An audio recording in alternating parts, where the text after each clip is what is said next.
I'm 80 years old now. I've seen enough sunrises to know that the greatest thieves in life aren't always strangers. Sometimes they wear suits and give you a mediocre Christmas bonus. I spent 40 years, 4 decades, grinding myself down for one company. I missed every important school play, every anniversary trip Millicent tried to plan, and countless quiet dinners. And then, when it was finally over, they showed me how disposable I was. They replaced me, completely, in 4 days. That's the regret that keeps me awake now, the realization that I gave them my life, and they erased me faster than I could clean out my desk drawer. The title of this video? It's not an exaggeration. It's the truth. I was the loyal fool. Back in the 50s and 60s, loyalty was currency. It was what you were supposed to do. You found a good company, you stayed, and they took care of you. It was a promise. I believed that promise with every fiber of my being. My whole identity was Department Head David. When I finally walked out the door, I wasn't David anymore. I was just an old man with nowhere to go. And they didn't even notice the echo I left behind. I started there when I was 22.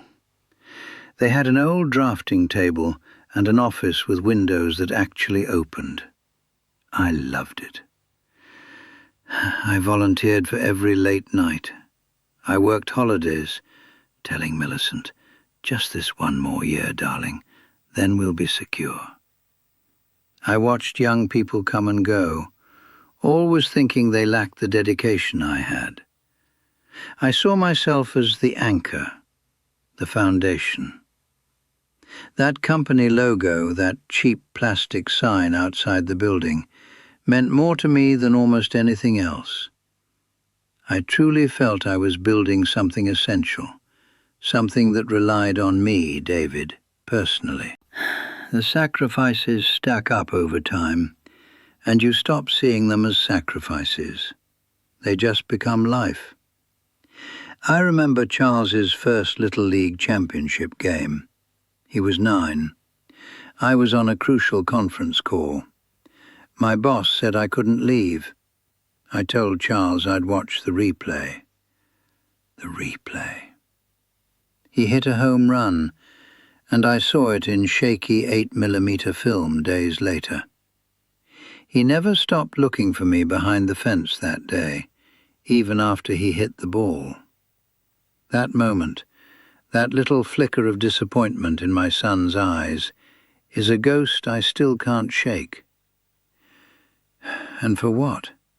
For a line item on an annual report? My generation was taught that your worth was tied to your labor. If you worked harder than everyone else, you deserved security. So I worked myself ragged. I passed on promotions elsewhere because I believed they owed me. They owed me a future. Every time I was passed over for a raise, or the Christmas bonus was small, I'd tell myself, "It's okay. The pension is what matters. The gold watch is what matters." It was a constant mental trade-off, trading today's happiness for tomorrow's safety. The tragedy is, tomorrow's safety was just as precarious as today's happiness. The retirement party was small. They gave me a certificate and a cheap silver pen engraved with the company name. Not a gold watch, just a pen. My boss, a man 30 years younger than me, read a bland statement about my dedication and commitment. It felt like a eulogy for someone who was still standing right there. I shook hands, ate a slice of sheet cake, and walked out the doors I had walked into every weekday for 40 years. I expected to feel pride, maybe relief. I felt hollow. I was retired. But I had no purpose left, only empty time. The real punch came on the fourth day. I was still trying to figure out how to work the TV remote. The office secretary, bless her heart, called me. She sounded nervous. She told me the company had already hired a replacement, a young man fresh out of university. He had already moved into my office. They had transferred my old company number to his mobile.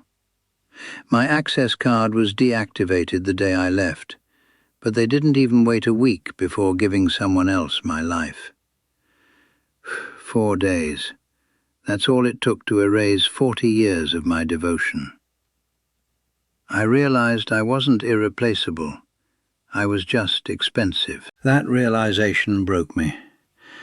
Not the lack of money, I was fine financially. It was the lack of value. I looked around my house that day, feeling like a ghost. I had all this sudden, overwhelming freedom, but I didn't know what to do with it. My relationship with Millicent was strained. We were strangers living in the same house.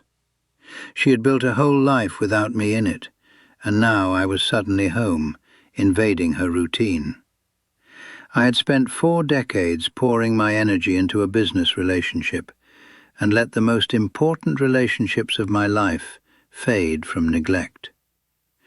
I tried to bond with Jessica over her new hobbies, but there were 4 decades of history I wasn't a part of. We talk, but there's a distance. It's polite.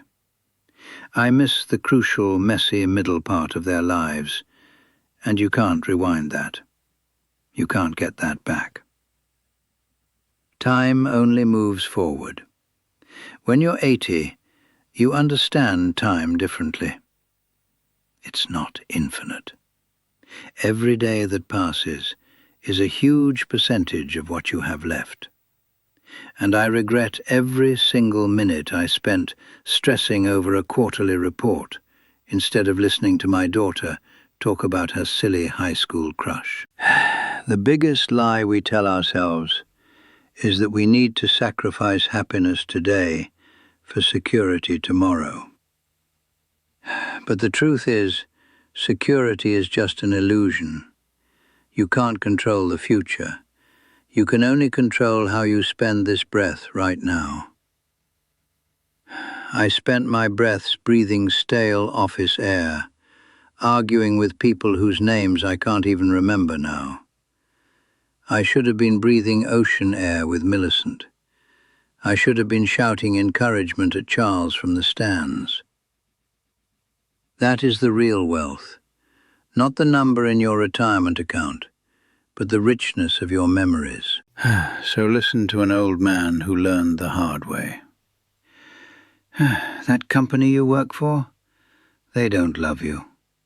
They respect your efficiency, but they do not love you.